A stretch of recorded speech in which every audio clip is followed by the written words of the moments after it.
Operation सिंदूर के बाद देश को पहली बार संबोधित किया है प्रधानमंत्री नरेंद्र मोदी ने। उन्होंने साफ तौर पे कहा है कि पूरी दुनिया ने भारत का सामर्थ्य और संयम एक साथ देखा है। बता दें, प्रधानमंत्री नरेंद्र मोदी ने कहा कि मैं तीनों सेनाओं को और देश के वैज्ञानिकों को सैल्यूट करता हूं। नमस्कार। हम सभी ने बीते दिनों में देश का सामर्थ्य और उसका संयम दोनों देखा है। मैं सबसे पहले भारत की पराक्रमी सेनाओं को, सशस्त्र बलों को, हमारी खुफिया एजेंसियों को, हमारे वैज्ञानिकों को, हर भारतवासी की तरफ से सैल्यूट करता हूं। हमारे वीर सैनिकों ने ऑपरेशन सिंदूर के लक्ष्यों की प्राप्ति के लिए असीम शौर्य का प्रदर्शन किया। मैं उनकी वीरता को, उनके साहस को, उनके पराक्रम को आज समर्पित करता हूं हमारे देश की हर माता को, देश की हर बहन को और देश की हर बेटी को ये पराक्रम समर्पित करता हूं। साथियों, 22 अप्रैल को पहलगाम में आतंकवादियों ने जो बर्बरता दिखाई थी, उसने देश और दुनिया को झकझोर दिया था। छुट्टियां मना रहे निर्दोष मासूम नागरिकों को धर्म पुष्कर उनके परिवार के सामने, उनके बच्चों के सामने बेरहमी से मार डालना, यह आतंक का बहुत विभत्स चेहरा था, क्रूरता थी। ये देश के सद्भाव को तोड़ने की घिनौनी कोशिश भी थी। मेरे लिए व्यक्तिगत रूप से ये पीड़ा बहुत बड़ी थी। इस आतंकी हमले के बाद सारा राष्ट्र, हर नागरिक, हर समाज, हर वर्ग, हर राजनीतिक दल एक स्वर में आतंक के खिलाफ कड़ी कार्रवाई के लिए उठ खड़ा हुआ। हमने आतंकवादियों को मिट्टी में मिलाने के लिए भारत की सेनाओं को पूरी छूट दे दी और आज हर आतंकी, आतंक का हर संगठन जान चुका है कि हमारी बहनों बेटियों के माथे से सिंदूर हटाने का अंजाम क्या होता है। साथियों, ऑपरेशन सिंदूर ये सिर्फ नाम नहीं है, ये देश के कोटि कोटि लोगों की भावनाओं का प्रतिबिंब है। ऑपरेशन सिंदूर न्याय की अखंड प्रतिज्ञा है।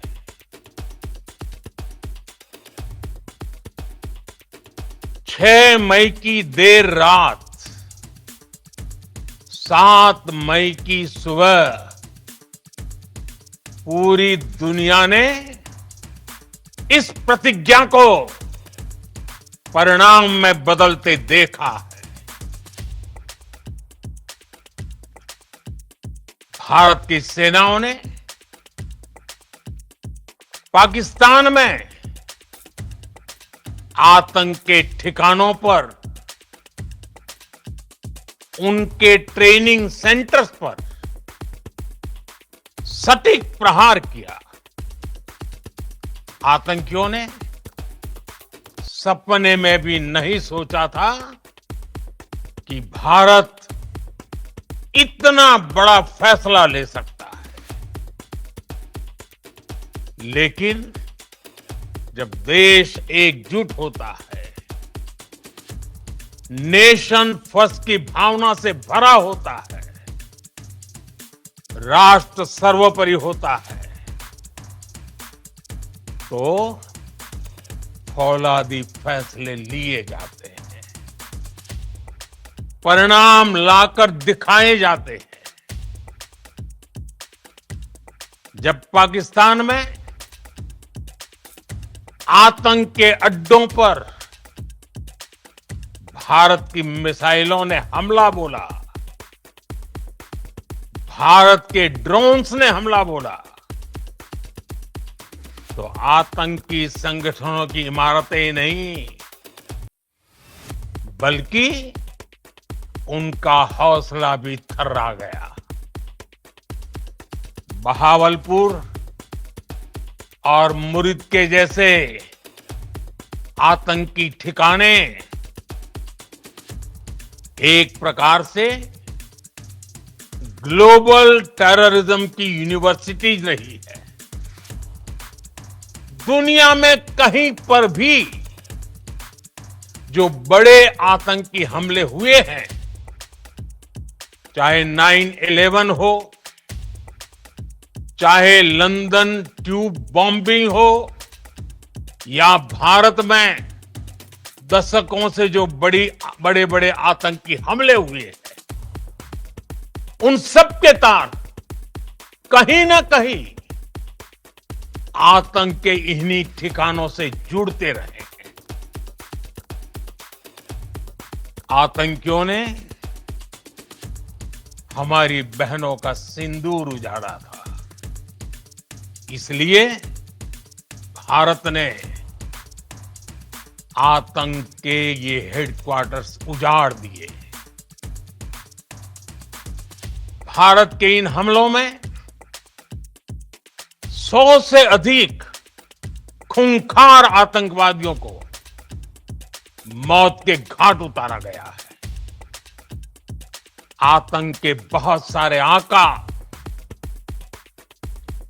बीते 2.5-3 दशकों से खुलेआम पाकिस्तान में घूम रहे थे,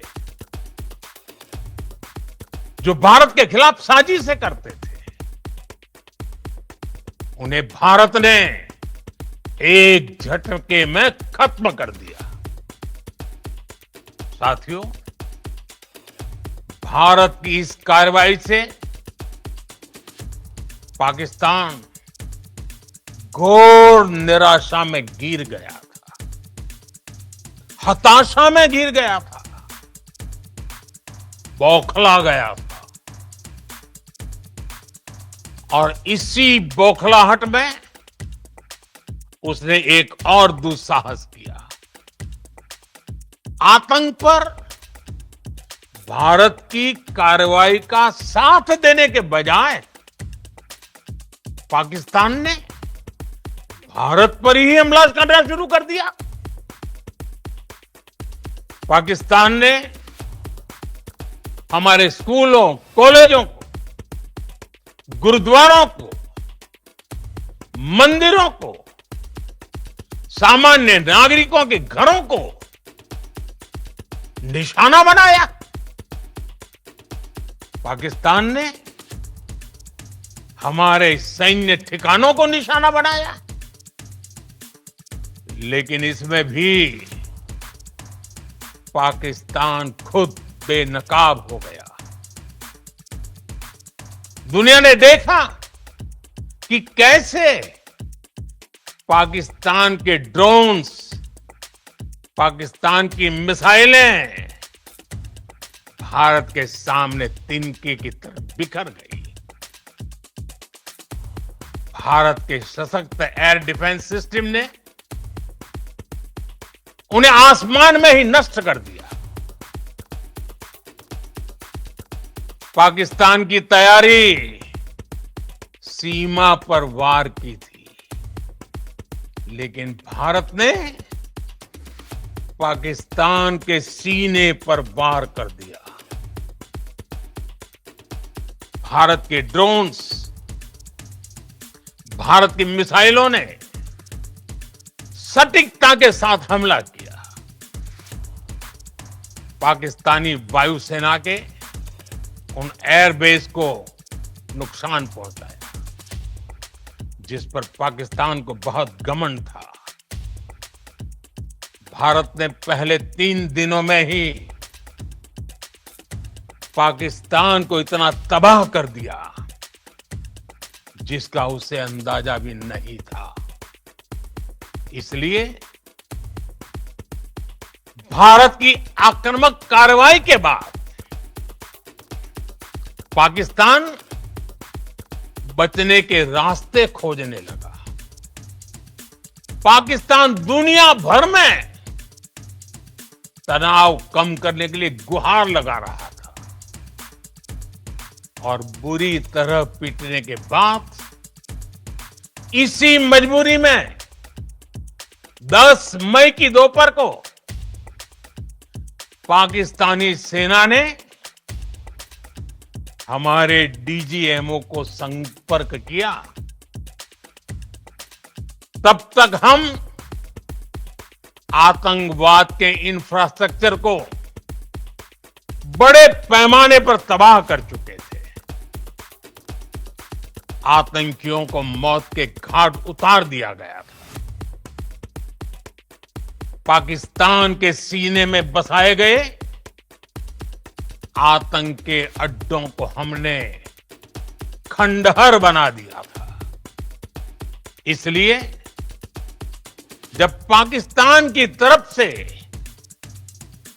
गुहार लगाई गई, पाकिस्तान की तरफ से जब ये कहा गया कि उसकी ओर से आगे कोई आतंकी गतिविधि और सैन्य दुस्साहस नहीं दिखाया जाएगा, तो भारत ने भी उस पर विचार किया। और मैं फिर दोहरा रहा हूं, हमने पाकिस्तान के आतंकी और सैन्य ठिकानों पर अपनी जवाबी कार्रवाई को अभी सिर्फ स्थगित किया है। आने वाले दिनों में हम पाकिस्तान के हर कदम को इस कसौटी पर मापेंगे कि वो क्या रवैया अपनाता है। साथियों, भारत की तीनों सेनाएं, हमारी एयरफोर्स, हमारी आर्मी और हमारी नेवी, हमारी border security force BSF, Bharat के अर्धसैनिक बल लगातार अलर्ट पर है। सर्जिकल स्ट्राइक और एयर स्ट्राइक के बाद अब ऑपरेशन सिंदूर आतंक के खिलाफ भारत की नीति है।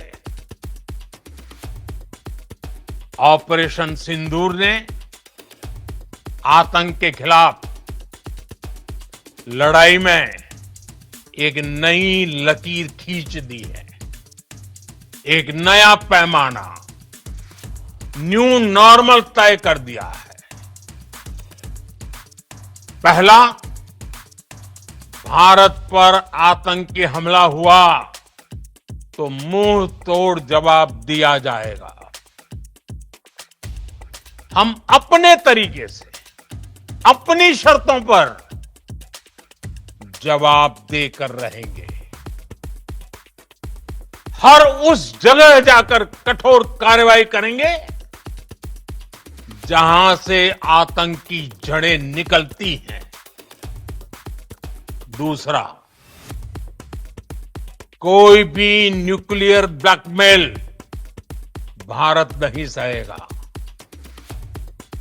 न्यूक्लियर ब्लैकमेल की आड़ में पनप रहे आतंकी ठिकानों पर भारत सटीक और निर्णायक प्रहार करेगा। तीसरा, हम आतंक की सरपरस्त सरकार और आतंक के आकाओं को अलग अलग नहीं देखेंगे। ऑपरेशन सिंदूर के दौरान दुनिया ने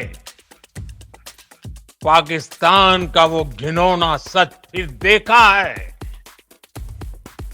जब मारे गए आतंकियों को विदाई देने पाकिस्तानी सेना के बड़े बड़े अफसर उमड़ पड़े। स्टेट स्पॉन्सर्ड टेररिज्म का ये बहुत बड़ा सबूत है। हम भारत और अपने नागरिकों को किसी भी खतरे से बचाने के लिए लगातार निर्णायक कदम उठाते रहेंगे। साथियों, युद्ध के मैदान पर हमने हर बार पाकिस्तान को धूल चटाई है और इस बार ऑपरेशन सिंदूर ने नया आयाम जोड़ा है। हमने रेगिस्तानों और पहाड़ों में अपनी क्षमता का शानदार प्रदर्शन किया और साथ ही न्यू एज वॉरफेयर में भी अपनी श्रेष्ठता सिद्ध की। इस ऑपरेशन के दौरान हमारे मेड इन इंडिया हथियारों की प्रामाणिकता सिद्ध हुई। आज दुनिया देख रही है 21वीं सदी के वॉरफेयर में made in India defence equipments, इसका समय आ चुका है। साथियों, हर प्रकार के आतंकवाद के खिलाफ हम सभी का एकजुट रहना, हमारी एकता हमारी सबसे बड़ी शक्ति है। निश्चित तौर पर ये युग युद्ध का नहीं है, लेकिन ये युग आतंकवाद का भी नहीं है। टेररिज्म के खिलाफ जीरो टॉलरेंस, ये एक बेहतर दुनिया की गारंटी है। साथियों, पाकिस्तानी फौज, पाकिस्तान की सरकार जिस तरह आतंकवाद को खाद पानी दे रहे हैं, वो एक दिन पाकिस्तान को ही समाप्त कर देगा। पाकिस्तान को अगर बचना है तो उसे अपने टेरर इंफ्रास्ट्रक्चर का सफाया करना ही होगा। इसके अलावा शांति का कोई रास्ता नहीं है। भारत का मत एकदम स्पष्ट है। टेरर और टॉक एक साथ नहीं हो सकते। टेरर और ट्रेड एक साथ नहीं चल सकते और पानी और खून भी एक साथ नहीं बह सकता। मैं आज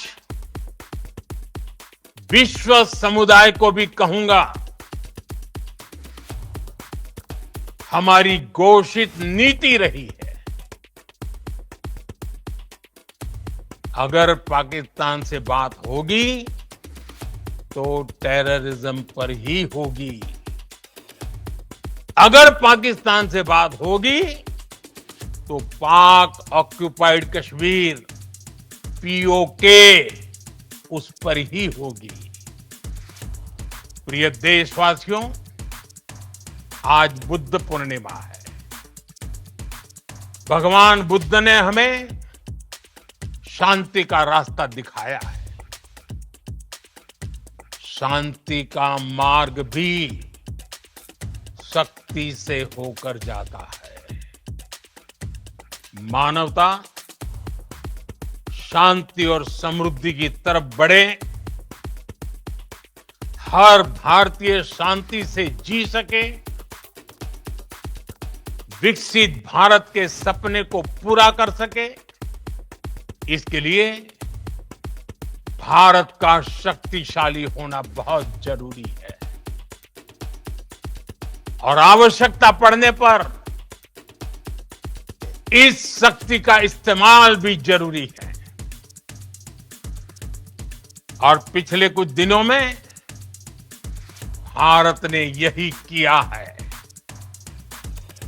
मैं एक बार फिर भारत की सेना और सशस्त्र बलों को सैल्यूट करता हूं। हम भारतवासी के हौसले, हर भारतवासी का एकजुटता का शपथ, संकल्प, मैं उसे नमन करता हूं। बहुत बहुत धन्यवाद। भारत माता की जय। भारत माता की जय। भारत माता की जय। बहरहाल आगे पीएम मोदी ने क्या कहा और पीएम मोदी की संबोधन का क्या मतलब निकाला जा सकता है। नमस्कार, मैं हूं चांदी अहमद और आप देख रहे हैं नई दुनिया लाइव।